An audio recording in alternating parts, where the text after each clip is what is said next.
Dans le ciel francilien, un balai soigné. Pour les hélicos, répétition, avant le grand show. Il est 15h42, on va faire la survol de la Défense dans 1 minute. Le doigt sur le chrono. On est censé être au niveau d'un Concorde 1 minute 20 après, donc ça se joue à 3 secondes. Depuis l'Arc de Triomphe, ça donne ça.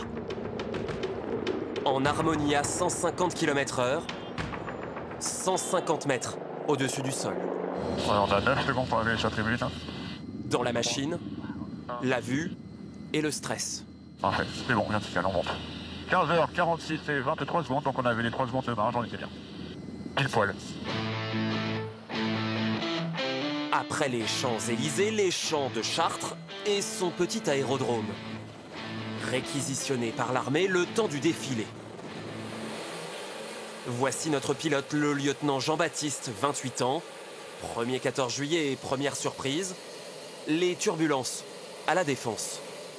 C'était un petit peu pas toujours simple de tenir la position parce que du coup l'hélico bouge un peu dans tous les sens. En fait là on est en après-midi, du coup aujourd'hui la masse d'air est assez instable et sur la Défense avec le vent, les buildings, ça nous fait bouger. Vous attendiez pas à ça forcément? Pas autant. À Chartres donc, chaque été l'armée prend ses quartiers. 20 hélicoptères, 163 militaires et ce drôle de bâtiment. Une tour de contrôle mobile pour orchestrer le ballet.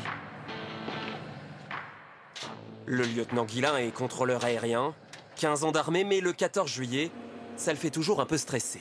Dans l'aéronautique, on n'a jamais le droit à l'erreur, et encore plus particulièrement aujourd'hui, parce que les caméras sont tournées sur nous. Désolé. Le sergent-chef Mathias est aussi du voyage. Monsieur Météo avec sa petite station bardée de capteurs. Des précieuses informations pour les pilotes.